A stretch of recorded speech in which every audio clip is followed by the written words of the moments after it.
Children we are continuing with the previous video ज़्यादा बड़ा होने से मुझे दिक्कत हो रही है उसे अपलोड करने के में, इसलिए मैं उसे पार्ट पार्ट करके बना रही हूँ। तो इस क्वेश्चन में देखिए सेल्स का अमाउंट 2 लाख है ना। सेल्स का अमाउंट 2 लाख दिया है, जिससे हमने मिसरीड करके क्या ले लिया था, हमने कैपिटल का अमाउंट ले लिया था एक ऊपर वाला 1,12,000 सेल्स में, जिसकी वजह से हमारा ये आंसर जो ग्रॉस लॉस है ये गलत आया है। देखिए कभी अगर इस तरह से गलती हो जाती है तो उसको कैसे ठीक करेंगे। इसको हमने काट दिया सेल्स का अमाउंट, क्योंकि एग्जाम में इतना टाइम नहीं होता है कि फिर से हम बनाएं। तो सेल्स का अमाउंट हम लोग 2 लाख लिखेंगे, ओवर राइटिंग नहीं करेंगे, उसको कट करके उसके नीचे या ऊपर जहाँ खाली जगह मिले वहाँ लिखेंगे। ठीक है। अब ग्रॉस लॉस तो नहीं होगा, अगर होगा भी तो गलत होगा, कुछ और आएगा। हमने इसको काट दिया, ये टोटल भी हमारा गलत हो गया।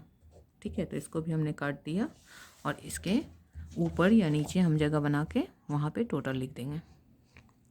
तो ऊपर बना लेते हैं क्योंकि नीचे हमें पीएल अकाउंट भी बनाना है, तो फिर जगह की कमी हो जाएगी। नीचे भी बना सकते हैं, कोशिश हम लोग करते हैं कि ट्रेडिंग पीएल सेम पेज में बने, कभी सेम में ना बने तो 2 पेज कैसे बनाएंगे वो भी मैं भी आपको बता दूंगी। अब यहाँ पे देखिए हमने जो ऐड किया था ये 4 था, 6 ले लिया था हमने, तो वो हमने ठीक कर लिया। अब इसको देखेंगे, क्या हमने देखा कि अगर एक अमाउंट भी ऊपर नीचे हम ले लेते हैं तो पूरा क्वेश्चन का आंसर हमारा गलत हो जाता है। अभी देखिए यहाँ ग्रॉस लॉस आ रहा था, अब देखिए क्या होता है। अब हम लोग फिर से वही मेथड अप्लाएंगे करेंगे, ऐड करके दोनों साइड देखेंगे कि किधर ज़्यादा हो रहा है। तो इस साइड का टोटल हमारा क्या आ रहा है, 0, 4 + 4 8 और 4 4 6 + 4 10 10 to 12 और 2 14। 1 कैरी हो रहा है, 1 कैरी हो रहा है, तो 1000 के लिस्ट पे जाएंगे, कॉमा के फर्स्ट वाला 10 9 1 10 10 to 12 12 3 15 15 4 19 19 और 4 23 और 1 24 2 बच रहा है 2 2 4 2 6। मीन्स ये जो अमाउंट आया था उसमें 20 कम हो गया, क्योंकि यहाँ हमने 20 ज़्यादा 60 ले लिया था। अब इधर का टोटल देखेंगे तो स्ट्रेट दिख रहा है 2,40,000। जब इस तरह का क्लियर अमाउंट मिल जाए, दिखे अरे इधर तो 2 लाख है, इधर 2 लाख होने का कोई चांस ही नहीं है, तो साफ पता चल जाता है इधर ही ज़्यादा है, तो उस समय ऐड करके देखना ज़रूरी नहीं रहता, हम लोग डायरेक्ट लिख सकते हैं। तो अब यहाँ हम लोग क्या लिख देंगे, 2,40,000। ठीक है। अब यहाँ भी क्या लिख देंगे, 2,40,000। अब इस 2,40,000 में इधर का टोटल तो पता है कितना है, 1,64,480, उसको माइनस कर लेते हैं, 1,64,480। अब उसको माइनस करेंगे तो 0 4 2 10 1 बचा, 4 1 5 5 5 10 1 बच रहा है, 4 1 5 5 10 1 बच रहा है, 6 1 7 7 7 14 1 बचा, तो 75,520। तो हम लोग यहाँ क्या लिखेंगे, 2 ग्रॉस प्रॉफिट ब्रैकेट में लिखेंगे ट्रांसफर्ड टू पीएल अकाउंट, क्योंकि ये पीएल अकाउंट में ट्रांसफ़र हो जाता है, उसके बाद उसमें से इनडायरेक्ट एक्सपेंस और इनकम का ट्रीटमेंट होता है। यहाँ क्या लिखा है, 75,520। इतना लिखने के बाद हम लोग इसको इरेज कर देंगे, क्योंकि नीचे आगे बनाना है। अब पीएल का आइटम लेंगे। पीएल का आइटम में हमें क्या क्या लेना है, तो पीएल में कोई सीक्वेंस नहीं है। जैसे ट्रेडिंग में था ना कि इधर पहले बाई सेल लिखें, उसके नीचे क्लोजिंग स्टॉक लिखें, इधर ओपनिंग स्टॉक के नीचे परचेज लिखें, तब बाकी आइटम लिखें, वैसा कुछ यहाँ पे नहीं है। यहाँ हम लोग डायरेक्ट जो पी का आइटम मिलेगा लिखते जाएंगे। बस लिखते समय एक बात का ध्यान रखना है कि अगर हमें यहाँ कोई पी मिला और उस पी से रिलेटेड कोई एडजस्टमेंट है नीचे, तो वो साथ साथ होता जाएगा, तो इस बात को ध्यान में रख के करना है। तो सबसे पहला पी का आइटम क्या मिल रहा है, ट्रेड एक्सपेंसेस, तो लिखेंगे 2 ट्रेड एक्सपेंसेस। कितना है ट्रेड एक्सपेंसेस, 1,360। फिर दूसरा आइटम खोजेंगे पी का कौन सा है, तो कैरेज आउटवर्ड है, तो लिखेंगे 2 कैरेज आउटवर्ड। कितना आइटम अमाउंट है, तो 2,000। बेटर होगा कि इस क्वेश्चन को आप लोग पहले नोट कर लीजिएगा अपने नोटबुक में बनाने से पहले, तो आप नोटबुक से क्वेश्चन लिख के सॉल्यूशन आराम से कर पाइएगा। इसके बाद फिर क्या है, डिस्काउंट। तो डिस्काउंट कितना है, देखिए डिस्काउंट डेबिट में भी हो सकता है, क्रेडिट में भी हो सकता है, तो ध्यान देना है कि किस साइड है। अगर ट्रायल बैलेंस बना के क्वेश्चन में दिया हुआ है तो डेबिट साइड दिया है तो डेबिट में लेंगे, क्रेडिट साइड दिया है क्रेडिट में लेंगे। अगर मिक्स क्वेश्चन है, ट्रायल बैलेंस नहीं बना है, मतलब दोनों साइड का टोटल इक्वल नहीं दिया है क्वेश्चन में, तो उसका मतलब वो डेबिट या क्रेडिट कुछ भी हो सकता है। तो रूल है कि जब तक क्लियरली क्वेश्चन ना बोले कि ये क्रेडिट है तब तक उसको डेबिट मानते हैं, तो डेबिट ही मानेंगे। तो यहाँ तो ऑलरेडी डेबिट साइड है और नहीं कुछ मेंशन है तो डेबिट ही मानते हैं, तो इसको हम लोग डेबिट मिलेंगे टू डिस्काउंट। और हम लोग जानते हैं डेबिट का डिस्काउंट में डिस्काउंट अलाउड होता है, जैसा क्वेश्चन में लिखा है वही लिख दिए। फिर क्या है इंश्योरेंस। अब जैसे ही इंश्योरेंस पढ़े ना तो दिमाग में आना चाहिए अरे नीचे इंश्योरेंस से रिलेटेड कुछ था, जाके खोजेंगे क्या था, प्रीपेड इंश्योरेंस, जो क्या होता है माइनस होता है पीएल में। किससे माइनस होगा, इंश्योरेंस है तो इंश्योरेंस से माइनस होगा। तो लिखेंगे टू इंश्योरेंस। अमाउंट क्या है इंश्योरेंस का 4800। जब भी कुछ ऐड लेस करना है तो इनर कॉलम में लिखेंगे, फिर लेस लिखेंगे प्रीपेड इंश्योरेंस। प्रीपेड इंश्योरेंस कितना है क्वेश्चन में 800, तो यहाँ 800 माइनस हो जाएगा, तो क्या आ जाएगा 4000। ठीक है, इसके बाद अब क्या है, इसके बाद हम लोगों को देखना है अगला पी का आइटम क्या है।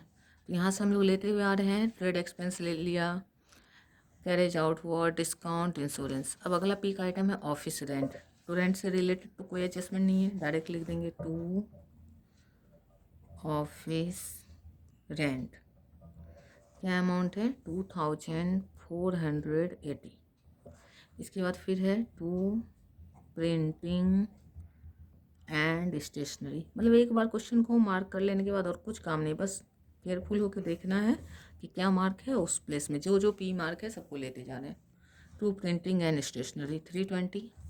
फिर है टू जनरल एक्सपेंसेज।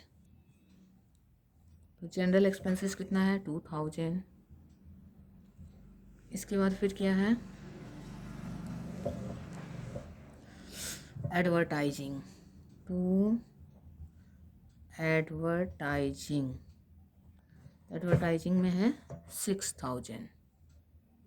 ठीक है, इसके बाद फिर खोजते हैं पी का आइटम सैलरीज। अब जैसे सैलरीज मिला ना, यहाँ सैलरीज मिला पी का आइटम, तो ध्यान में आएगा कि अरे नीचे तो पी का आइटम है, हमने पी लिखा था सैलरीज के लिए, देखिए पी में प्लस क्यों, कि आउटस्टैंडिंग था तो सैलरी में प्लस होगा। तो टू सैलरीज कितना लिखा हुआ है अमाउंट 6160।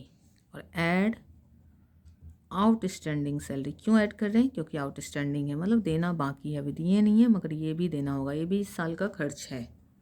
तो आउटस्टैंडिंग सैलरी कितना है 1840। अब दोनों को ऐड करेंगे तो 0 6 + 4 10, 1 बच रहा है 8 1 9 1 10 6 1 7 1 8। एक चीज़ का ध्यान रखना है कि अगर हम यहाँ ऐड लिखें तो ऐड ही कर रहे हैं और लेस लिखें तो लेस ही कर रहे हैं। एग्जाम में बहुत बार क्या होता है जल्दी जल्दी में ऐड लिख के लेस कर देते हैं हम लोग, या लेस करके ऐड, तो आंसर मैच नहीं हो रहा होता है और वो ऐसा गलती होता है जो बार बार ढूंढने से जल्दी दिख नहीं रहा होता है, तो इसको ध्यान देंगे।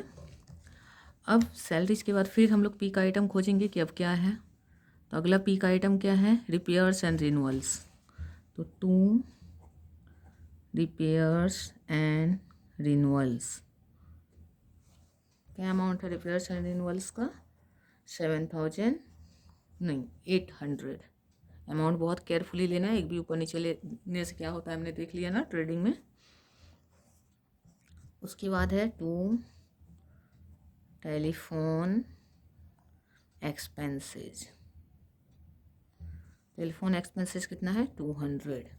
ठीक है, फिर है to bank charges. Bank charges कितना है 80। सब ले लिया हमने यहाँ तक। अब हमारा क्या देखा हमने कि डेबिट साइड का पीएल का सब ले लिया, तो अब क्रेडिट में चेक करते हैं। तो क्रेडिट का पीएल, क्रेडिट में पीएल का दो आइटम है, एक कमीशन रिसीव और एक प्रोविजन।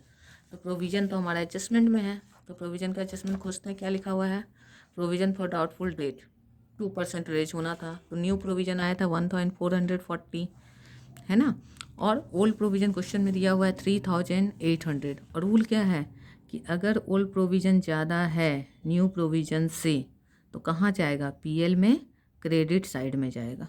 ठीक है, ये रूल है, ये हमने यहाँ पे देखा था नोट में कि if old provision is more than bad debt plus further bad debt plus new provision. इस क्वेश्चन में दोनों नहीं है, तो नहीं है तो 0 है, तो प्लस न्यू प्रोविज़न मतलब कि यहाँ ओल्ड प्रोविज़न का 3800 है और यहाँ 1440 है न्यू प्रोविज़न का, तो ऑब्वियसली ये ज़्यादा है, क्रेडिट साइड जाएगा। तो क्रेडिट साइड कैसे प्रेजेंट करेंगे, तो यहाँ लिखेंगे बाय ओल्ड प्रोविज़न लिख सकते हैं या फिर प्रोविज़न फॉर बैड डेट लिख सकते हैं। तो याद रखने के लिए ओल्ड प्रोविज़न लिख देते हैं हम लोग, ओल्ड प्रोविज़न। तो कितना है 3800, लेस लिखेंगे न्यू प्रोविज़न। ये बहुत इंपॉर्टेंट पॉइंट है, इसको खूब ध्यान से देखेंगे, कुछ डाउट होगा तो फिर से बताएंगे। 1440 बेटर होगा, इसके लिए नोट को रेफ़र करें, सारे नोट को आप लोग नोट कर लीजिएगा। इस पॉइंट पे मैं यहाँ स्टार बना देती हूँ, ये इंपॉर्टेंट पॉइंट है यहाँ। अब इसको माइनस करेंगे, केयरफुली माइनस करेंगे। 0 6 4 10, 1 बच रहा है, 4 1 5 5 3 8, 1 बच रहा है, 1 1 सॉरी 1 नहीं बचा यहाँ पे, 1 है तो 2 1 3, दोनों को फिर से ऐड करके क्रॉस चेक कर लेते हैं। 6 4 10 1 3 1 4 4 4 8 और 2 1 3। आप देख रहे होंगे मैं लिस्ट नहीं कर रही, मैं ऐड कर रही हूँ। Okay, because my teacher told me that commerce student never deduct, they only study accountancy to add money not to deduct. तो हम डिडक्ट तो कर रहे हैं मगर किस वे में कर रहे हैं, एडिशन के वे में, means how much to be added to get this. ये हम लोग स्टैंडर्ड 2-3 में सीखे होते हैं कैलकुलेशन का तरीका, जहाँ आपको फिलर्स मिलता है, तो उसी मेथड को यहाँ अप्लाई किया जाता है। अगर आपको दिक्कत होती है तो आप डायरेक्ट माइनस कीजिए, कोई दिक्कत नहीं है, बस उसमें थोड़ा सा समय ज़्यादा लगता है। एग्जाम में हमारे पास समय कम होता है, अकाउंटेंसी पेपर के लिए टाइम बहुत बड़ा चैलेंज होता है। अब दूसरा पी का आइटम क्या है यहाँ पे, कमीशन रिसिव्ड, तो उसको लिख लेंगे बाय कमीशन रिसिव्ड। अब कितना आ गया, ये 600 हो गया। अब हमने यहाँ से सारे पी और के आइटम को ले लिया, क्रेडिट वाला भी ले लिया, डेबिट वाला भी ले लिया। Trade expense, carriage outward, discount, insurance, office rent, printing stationery, general expense, advertising, salary, repair and renewal, telephone expense, bank charges. यहाँ इस ट्रायल बैलेंस में जो भी पी रिलेटेड आइटम था सब हमने ले लिया। मार्क कैसे किया था, पहले टी मार्क कर लिया, फिर ए और एल मार्क कर लिया और जो बच गया था सब पी था। इस तरह करते करते 2-4 क्वेश्चन बनाते बनाते सारा आइटम हमारे दिमाग में सेट हो जाता है कि ये टी का है, ये पी का। अगर हम बैठ के सोचे कि याद कर लेंगे और बना लेंगे, वो कभी याद सही से नहीं होता है। कभी टी वाला आइटम पी में जाएगा, पी वाला टी में जाएगा, मगर ये प्रैक्टिस से जो याद होता है वो हमारे मेमोरी में सेट हो जाता है। अब यहाँ तक का काम खत्म हो गया। अब नीचे देखना है कि कहीं यहाँ कोई पी का आइटम तो नहीं छूट रहा है। तो पहला वाला टी और ए है तो टी हो गया। दूसरा वाला पी और ए माइनस है तो ये पी छूटा हुआ है हमारा 2 नंबर का। क्या था, डेप्रिसिएशन। तो डेप्रिसिएशन का क्या नोट था, फिर से एक बार देखेंगे। जितनी बार देखेंगे विजुअल लर्निंग होगा और हमारे दिमाग में वो सेट हो जाएगा। क्या था, डेप्रिसिएशन। डेप्रिसिएशन का क्या है, पहला पीएल अकाउंट में डेबिट साइड जाता है। क्यों, क्योंकि ये लॉस है तो लेना पड़ेगा डेबिट साइड। तो लेते हैं, यहाँ क्या लिखेंगे, लिखेंगे टू डेप्रिसिएशन अकाउंट। बहुत सारे बच्चे बोलते हैं कि ये तो एसेट है ना, पीएल में क्यों जा रहा है। तो एसेट को नहीं ले रहे पीएल में, डेप्रिसिएशन को ले रहे हैं। डेप्रिसिएशन मतलब लॉस है, लॉस को ले रहे हैं क्योंकि इसका नाम ही है पीएल अकाउंट। पीएल अकाउंट का मतलब प्रॉफिट एंड लॉस अकाउंट। तो अगर लॉस है तो डेबिट में लीजिए, प्रॉफिट है तो क्रेडिट में लीजिए। और ओवरऑल जब लास्ट में बैलेंस बचता है तो अगर प्रॉफिट ज़्यादा बच गया तो यहाँ टू नेट प्रॉफिट लिखाता है। तो अब किस किस पे डेप्रिसिएशन चार्ज करना है, डेप्रिसिएशन 10% प्लांट एंड मशीनरी पे। तो यहाँ लिखेंगे ऑन प्लांट एंड मशीनरी। तो प्लांट एंड मशीनरी का 10% निकालते हैं। तो कहाँ है प्लांट एंड मशीनरी, खोजा जाए। प्लांट एंड मशीनरी ये रहा 60,000। तो 60,000 का हमें निकालना है कितना, 10%। 10% निकालना बहुत आसान है, बस एक जीरो छुपा दीजिए। तो अब 4 में से एक जीरो छुप गया, कितना दिख रहा है, 3, यानी 6,000। तो यहाँ लिख देंगे 6,000। कितना लॉस हुआ प्लांट मशीनरी पे, 6,000 का। दूसरा क्या बोल रहा है, फर्नीचर। फर्नीचर का कितना परसेंट बोल रहा है, 15%। 15। तो 15% निकालने के हमारे पास बहुत तरीके हैं। एक तो तरीका है कि 10% निकाल लें और फिर इसमें 5% निकाल के जोड़ दें, या डायरेक्ट 15 का टेबल आता है तो 15 से मल्टीप्लाई कर लें। तो अब फर्नीचर खोजते हैं कि अमाउंट क्या है। क्या अमाउंट है उस पर भी डिपेंड करता है कि कौन सा तरीका कैलकुलेशन का आसान होगा। तो फर्नीचर का अमाउंट है 2040। ठीक है, तो डायरेक्ट हम लोग क्या करते हैं, टेबल से कैलकुलेट कर लेंगे। तो यहाँ लिखेंगे ऑन फर्नीचर। ऑन फर्नीचर लिखिए। आपको अगर कैंसिल करना आसान लगे तो कैंसिल कर सकते हैं। 2400 का 15%, जैसे उसका 10% निकाले तो ये 2 0 2 0 कैंसिल हो जा रहा है।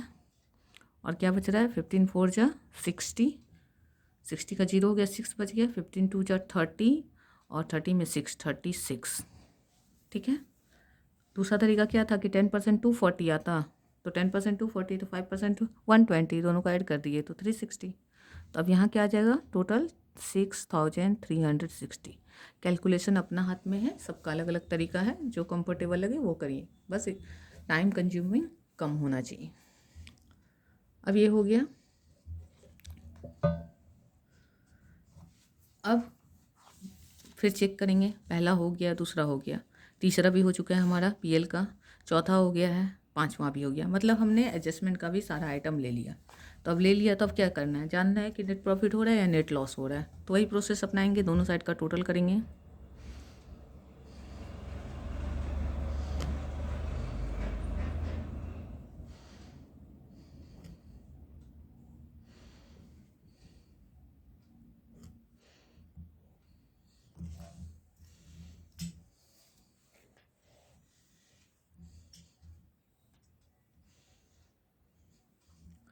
तो हमने यहाँ ग्रॉस प्रॉफिट को ट्रांसफ़र नहीं किया, सबसे पहले हमें उसको ट्रांसफ़र करना था। यहाँ ऊपर में लिखना था बाय ग्रॉस प्रॉफिट। कौन सा ग्रॉस प्रॉफिट, जो यहाँ आया है ये वाला ग्रॉस प्रॉफिट यहाँ पर ट्रांसफ़र होगा। ठीक है। ऑनलाइन क्लास और ऑफलाइन क्लास दोनों टोटली डिफरेंट होता है। ऑनलाइन में पढ़ाने में बच्चे सामने होते हैं, बहुत कुछ सपोर्टिव होता है और बहुत ज़्यादा हैबिट भी नहीं है। 75,520 तो ये यहाँ आ जाएगा। ठीक है, ये बाय ग्रॉस प्रॉफिट करके यहाँ आना था और उसके बाद ब्रैकेट में हम लोग लिख देते ट्रांसफ़र फ्रॉम ट्रेडिंग अकाउंट। तो जिस तरह आप लोग अकाउंटेंसी सीख रहे हो, मैं आप लोगों के साथ ऑनलाइन टीचिंग सीख रही हूँ। तो अब क्या होगा, ये यहाँ हो जाएगा 0। अब इसको ऐड करेंगे, तो ऐड करेंगे, पेंसिल से ऐड करते हैं कि क्या आ रहा है, 0, इसके बाद फिर 6 और 2 8, इसके बाद 5 3 8 6 14, 1 बच रहा है, 5 2 7 1 8 और यहाँ 7। इसके बाद इधर का ऐड करेंगे तो 0, सीधा सीधा लिखेंगे कि ऐड करने में आसानी हो। ध्यान से अब 10th प्लेस पे 6 2 8 8 16, 16 और 2 18, 18 और 8 26, 26 और 6 32, तो 3 बच रहा है, 3 3 6, 6 5 11, 11 और 4 15, 15 और 3 18, 18 और 8 26, 26 और 2 28, 28 और 3 31, 3 बच रहा है फिर, तो 3 1 4, 4 2 6, 6 1 7, 7 4 11, 11 2 13, 13 और 2 15, 15 और 6 21, 21 और 8 29, 29 और 6 35, 35,120 इधर का टोटल है और इधर का टोटल आ रहा है 78,480। मतलब यही ज़्यादा है, तो इसको लिखेंगे दोनों साइड 78,480 और यहाँ भी लिखेंगे 78,480। अब चूँकि ऑलरेडी टोटल किया है तो इसी में से इसको माइनस कर देंगे, डबल काम नहीं करेंगे। अब 0 6 2 8 3 1 4 और 5 3 8 और 4 3 7, तो कितना आया 43,630। यहाँ लिखेंगे 2 नेट प्रॉफिट, ब्रैकेट में लिखेंगे ट्रांसफर्ड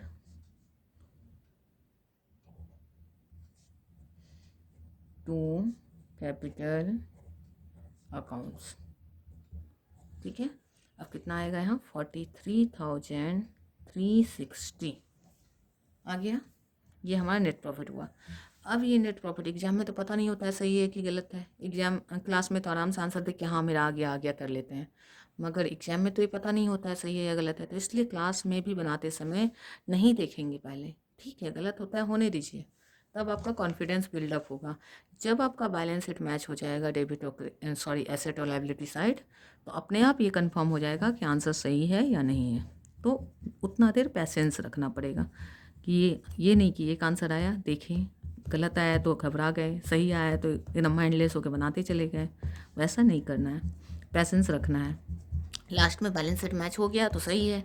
अगर बैलेंस शीट मैच नहीं हुआ तो कहाँ गलती हुई, क्यों मैच नहीं हुआ, जब उसको हम सर्च करेंगे और फिर से सुधारेंगे तो एक बार जब इतनी बड़ी गलती होगी, छोटी सी गलती की वजह से हमें पूरा ठीक करना पड़ेगा, तो अगली बार वो गलती दोबारा हमसे नहीं होगी। तो उतना पैसेंस रखना पड़ेगा। तो अब ये नेट प्रॉफिट आ गया। अब हम लोग क्या करेंगे, बैलेंस शीट बनाएंगे। बैलेंस शीट बनाना हम लोग सीखे हुए हैं अकाउंटिंग इक्वेशन में भी, लेकिन वो छोटा सा था, बस एसेट लायबिलिटी लिख देते थे। अभी कंप्लीट बैलेंस शीट कैसे बनता है वो बनाएंगे।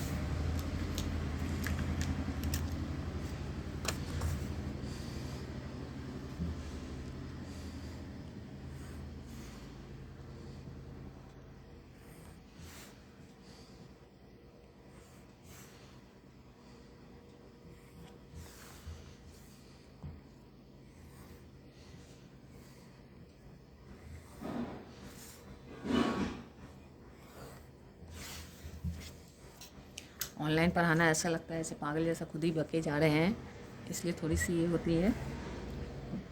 लेकिन अगर समझाने में सफल हो जाते हैं तो फिर लगेगा कि हाँ मेहनत ठीक सही हो गया।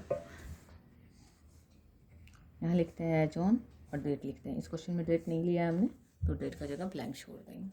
ठीक है। अब बैलेंस शीट का आइटम में क्या क्या लेना है, तो यहाँ लिखना है हमें लायबिलिटीज। बैलेंस शीट में कोई डेबिट क्रेडिट नहीं होता है, क्योंकि बैलेंस शीट अकाउंट नहीं है, लेजर नहीं है। जिसमें अकाउंट वर्ड लिखा रहता है मतलब वो लेजर है, तो लेजर में हम लोग डेबिट क्रेडिट लिखते हैं। बैलेंस शीट एक स्टेटमेंट है, स्टेटमेंट ऑफ फाइनेंशियल स्टेटमेंट, इसलिए इसका नाम फाइनेंशियल स्टेटमेंट है। फाइनेंशियल पोजीशन बताता है बिजनेस का। इसका दूसरा नाम पोजीशन स्टेटमेंट भी है, जो कि बिजनेस का पोजीशन बताता है। तो इसलिए बैलेंस शीट में कभी भी डेबिट क्रेडिट नहीं लिखते हैं। बहुत बार बच्चे 2/2 लिख देते हैं, बिल्कुल नहीं लिखना है।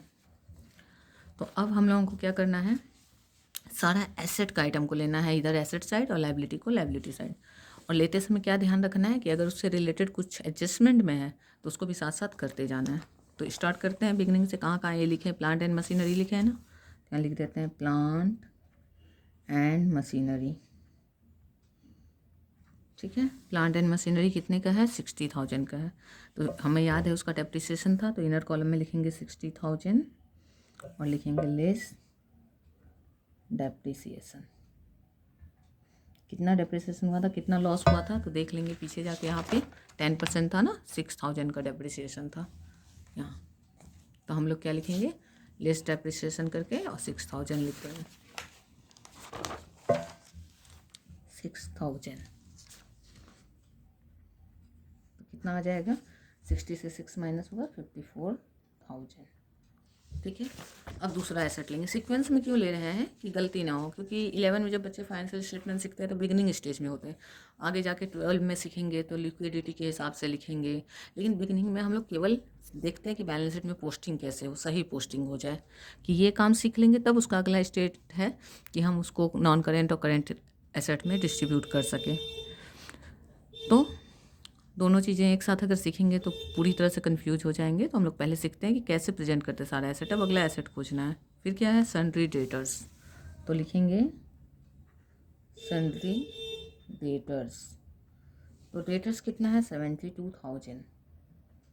और हमने नोट में क्या पढ़ा था कि डेटर से क्या होता है। सबसे पहले तो आप यहाँ ही देख लो कहाँ कहाँ जाएगा। तो पीएल का जाना था, क्रेडिट चला गया, और एसेट से माइनस होना था, तो किस एसेट से माइनस होगा, ऑब्वियसली जब प्रोविजन फॉर बैड डेट है तो डेटर से माइनस होगा। तो ये क्या था, 1440 न्यू प्रोविजन था। तो यहाँ क्या लिख देंगे, लेस न्यू प्रोविजन।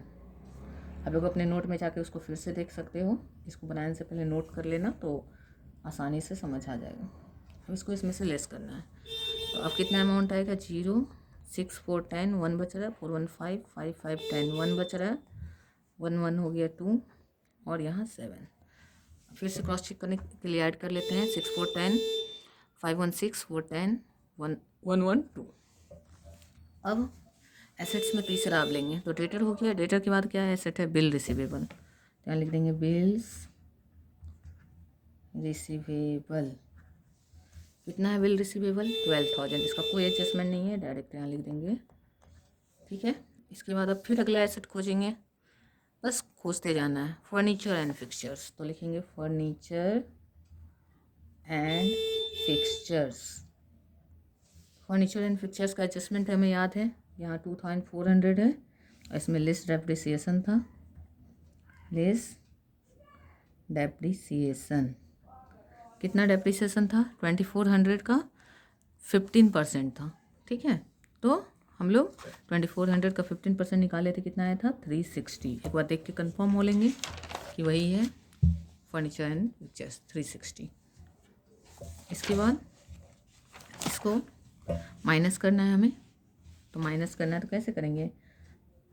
हम लोग तो कॉमर्स के स्टूडेंट हैं, तो माइनस करने के बदले ऐड करते हैं। कैसे? 0 6 + 4 10, 1 बचा 3 1 4 और 2, तो आ गया 2040। अब अगला एसेट खोजेंगे फर्नीचर फिक्सचर के बाद क्या है? कैश इन हैंड, तो लिख देंगे कैश इन हैंड। ठीक है, तो कैश इन हैंड कितना है? 8000। ठीक है, फिर लिखेंगे कैश एट बैंक, उसके अगला एसेट एसेट बैंक। अपने मन से कुछ नहीं करना है, बस सिंपल सा मेथड है, follow the instruction given by question and it becomes easy. When we follow instruction, everything becomes easy. So same applies with question. If you follow the instruction of question, it will be smoothly correct. तो हो गया, asset bank हो गया। इसके बाद फिर क्या है? एसेट इधर कुछ नहीं है। अब यहाँ से लाइबिलिटी लेते हैं इधर, तो लाइबिलिटी में क्या दिख रहा है? सबसे पहले कैपिटल अकाउंट, कैपिटल अकाउंट। तो कैपिटल में कितना है? कैपिटल में है 1,12,000। अब इसको कैसे भूल सकते हैं? इसकी वजह से ट्रेडिंग अकाउंट गलत हो गया था, याद है ना? हम लोग 2 लाख की जगह इसको ले लिए थे, तो बहुत केयरफुली लेना है। अब कैपिटल अकाउंट में क्या क्या ट्रीटमेंट होगा? तो अकाउंटिंग इक्वेशन को याद करना है। अकाउंटिंग इक्वेशन का कैपिटल वाला कॉलम क्या होता था? जब प्रॉफिट होता था ऐड करते थे, ड्राइंग्स होता था लेस करते थे, लॉस होता था लेस करते थे, वही प्रोसेस यहाँ है। तो इसमें यहाँ नेट प्रॉफिट जो हुआ है उसको ऐड करेंगे, लिखेंगे ऐड नेट प्रॉफिट। तो कितना नेट प्रॉफिट है? नेट प्रॉफिट है 43,360। इसको यहाँ पे ऐड कर देंगे, 43,360 ऐड करके क्या आएगा लिखेंगे। कई बार बच्चे लिखते नहीं हैं, डायरेक्ट करते हैं। तो 43,360 को ऐड किए तो 325,415। हाँ, अगर 2-3 चीज़ ऐड करना है तो सबको एक साथ ऐड कर सकते हैं, लेकिन अगर आगे लेस करना है तो पहले ऐड करेंगे तब लेस करेंगे। ठीक है, अब इसके बाद खोजेंगे कि और कुछ कैपिटल का एडजस्टमेंट है क्या। तो यहाँ देखिए कि ड्राइंग्स था जो कैपिटल से माइनस होना था। ड्राइंग्स कितना है? 3,200। हम लोग यहाँ लिखेंगे लेस ड्राइंग्स, क्योंकि ऑनर ने अपना पैसा निकाला है तो उसका कैपिटल रिड्यूस होगा। कितना? 3,200। इसको अब इसको लेस करके यहाँ लिखने से पहले देख लेंगे कि और कोई आइटम लेस हो रहा है, नहीं तो ये डायरेक्ट बाहर जाएगा। तो और तो कुछ कैपिटल से रिलेटेड नहीं था हमारे पास, तो डायरेक्ट बाहर जाएगा। तो ये हो जाएगा 60, 0 में 66, 213, 325 और 5 और 1 हो गया। कैपिटल अकाउंट कंप्लीट हो गया। इसके बाद अगला लायबिलिटी क्या है? तो अगला लायबिलिटी है क्रेडिटर्स। तो क्रेडिटर्स के लिए तो कोई एडजस्टमेंट नहीं है, डायरेक्ट लिख देंगे सन्ड्री क्रेडिटर्स। ठीक है, कितना अमाउंट आएगा सन्ड्री क्रेडिटर्स का? तो क्वेश्चन में देखते हैं क्या लिखा हुआ है, 32,000। ठीक है, इसके बाद फिर क्या है और क्या लायबिलिटी है? Bills payable. यहाँ लिखेंगे बिल्स पेएबल। बिल्स पेएबल कितना है? 7,400 हो गया। इसके बाद अब यहाँ लायबिलिटी कुछ नहीं है, इधर का एसेट खत्म हो गया, यहाँ का लायबिलिटी खत्म हो गया। तो अब क्या करेंगे? नीचे खोजेंगे कहाँ कहाँ एसेट है। तो क्लोजिंग स्टॉक एसेट है ना, तो यहाँ लेंगे क्लोजिंग स्टॉक। और कितना है क्लोजिंग स्टॉक? 40,000। ये छूट जाता है बच्चों का और बैलेंस शीट मिलता नहीं रहता है, तो इसको ध्यान रखना है। इसके बाद फिर क्या था? प्लांट एंड मशीनरी वाला तो हमने ले लिया, एसेट से माइनस करना था तो यहाँ कर लिया प्लांट एंड मशीनरी में, यहाँ कर लिया फर्नीचर में। 2 नंबर कंप्लीट। 3 नंबर प्रोविज़न भी हमने ले लिया डेटर्स में, वो भी कंप्लीट। 4 नंबर प्रीपेड इंश्योरेंस, तो उसको यहाँ लेना है प्रीपेड इंश्योरेंस। एसेट लिखा है हमने उसको, तो उसको लेना है। तो कितना है? 800। ठीक है, इसके बाद क्या बचा है? Outstanding expense. क्या क्या था? वेजेज, आउटस्टैंडिंग मैन्युफैक्चरिंग वेजेज,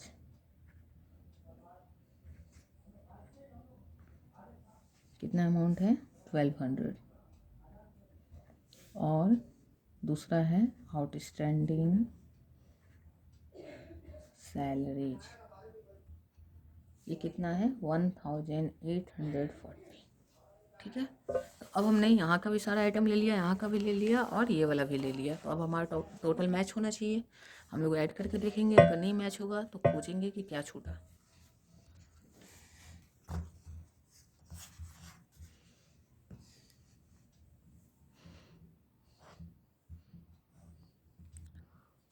तो हम लोग एग्ज़ाम पर्पज़ से कर रहे हैं कि अगर हम एग्ज़ाम में बैठे हैं और ऐसा हो तो कैसे करेंगे, तो इसलिए उसी हिसाब से बना रहे हैं। ये नहीं कि आंसर देख देख के बनाते जाना है।